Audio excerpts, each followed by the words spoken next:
Vamos a abordar el taller de lectura. Vamos a ver en qué consiste el taller de lectura, qué elementos tiene, cuáles son sus herramientas. Vamos a leer un cuento a modo de ejemplo y vamos a ver con qué tipo de preguntas podemos armar un taller a partir de un cuento. El taller de lectura, una modalidad de trabajo. ¿Qué es un taller?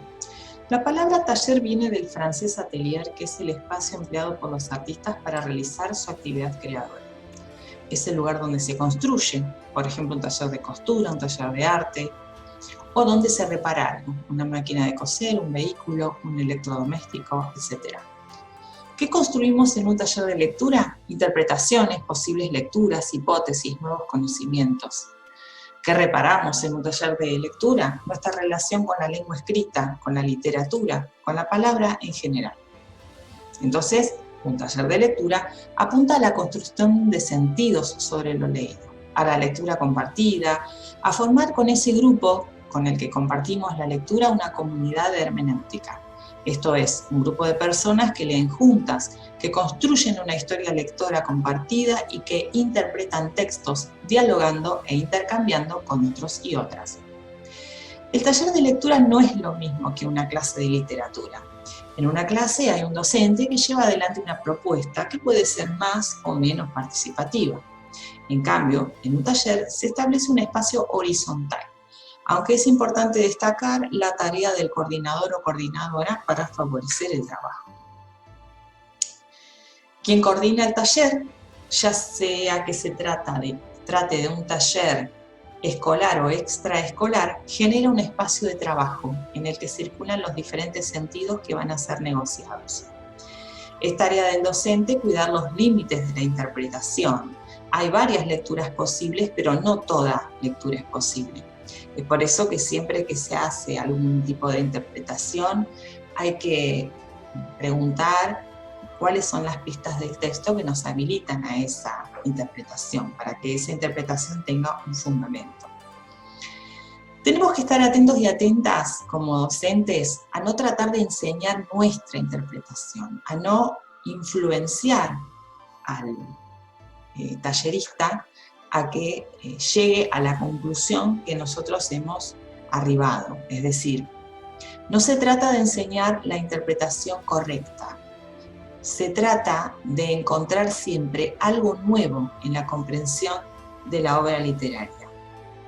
Intentar que los alumnos o los participantes del taller lleguen a la misma interpretación que tiene el coordinador sobre el texto es bajar línea, es forzar la interpretación. En definitiva, no viene a ser un taller de lectura, sino una clase de literatura probablemente.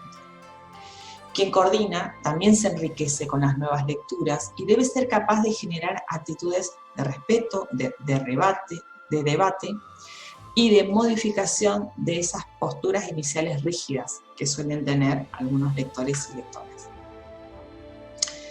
Para eso vamos a usar las herramientas. En un taller de lectura se leen los textos literarios y la manera de poder trabajar con ellos es a través de la lengua oral.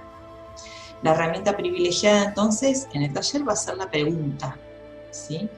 Según el texto de Carolina Sacerdote y de Ana Vega, que van a leer posteriormente, hay dos tipos de preguntas. Existen las preguntas literales y las preguntas inferenciales.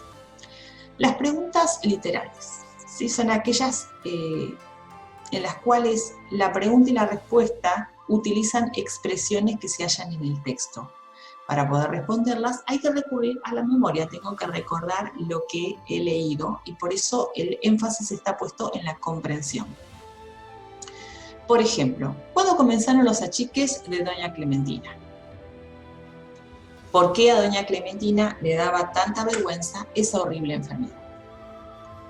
En cambio, las preguntas inferenciales van por otro camino. Permiten la interacción entre la experiencia del lector y el texto. Ni la pregunta ni la respuesta están en el texto, pero este tiene pistas que permiten hacer y responder estas preguntas. Estas preguntas requieren de una elaboración personal por parte del lector y de la lectora, y por eso es interesante hacerlas en grupo porque nos enriquecemos con los aportes de todos los talleristas. apuntan a la comprensión, pero tienden a la reelaboración del texto a partir de los esquemas de conocimiento del lector. Es decir, que estas preguntas relacionan lo nuevo y lo viejo. La inferencia. ¿Qué es la inferencia? Es un movimiento central del pensamiento que va de lo conocido a lo desconocido mediante una hipótesis. Las inferencias son eslabones que el lector o la lectora deben reponer.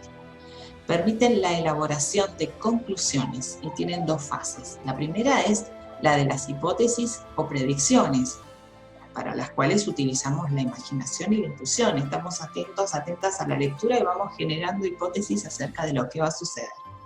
Y la segunda fase es la confirmación o la refutación de esa hipótesis. Es cuando ya podemos cotejar lo que hemos pensado con el texto para confirmar o refutar nuestra primera hipótesis. Ejemplos de preguntas inferenciales. Acá les presento dos tipos muy interesantes que son: ¿qué hubiera pasado si en lugar de hablar con diminutivos, doña Clementina hubiera hablado con aumentativos? Aquí tenemos una situación ficticia, es algo que no ocurre en el cuento, pero que el cuento nos da elementos para poder imaginar a partir de lo siguiente. Si doña Clementina, utilizando diminutivos, achicaba las cosas, bueno, al utilizar aumentativos, ¿qué va a pasar? Para eso el lector reelabora la información que le provee el texto. El otro tipo de preguntas es aquella que apela a los vacíos del texto. ¿Por qué quedaron la sillita, el frasquito y el librito en el Museo de las Cosas Raras del barrio de Florida? El texto no nos dice por qué doña Clementina no corrigió todos los achiques, pero nos da un espacio para que podamos trabajar y que esta respuesta la podamos elaborar con los niños y las niñas, ¿no? ¿Qué son las estrategias de lectura? Esto es importantísimo para que cuando armemos nuestro taller tengamos en cuenta estas estrategias, estas partes que lleva el proceso de lectura. ¿Sí? Son representaciones cognitivas globales de los medios para alcanzar una meta. Y entonces tenemos durante la prelectura, las estrategias que se ponen en juego son las hipótesis y predicciones con ayuda de las pistas paratextuales. Todavía no hemos ingresado al texto, tenemos lo paratextual. Entonces podemos mostrar lo paratextual, hacer énfasis en esa exploración y proponer a nuestros talleristas que imaginen de qué se va a tratar el texto, que elaboren sus primeras hipótesis y predicciones. Después, en el momento de la lectura activa, que es el segundo, cuando vas leyendo, se produce la confirmación o la refutación de esas hipótesis. Y en la postlectura tenemos que ser capaces de poder retomar el texto y podernos contestar de qué me sirvió haber leído, qué me dejó ese texto, qué tiene que ver con mi experiencia lectora, en qué la cambió. Si podemos contestarnos esas cuestiones, quiere decir que hemos podido comprender el texto.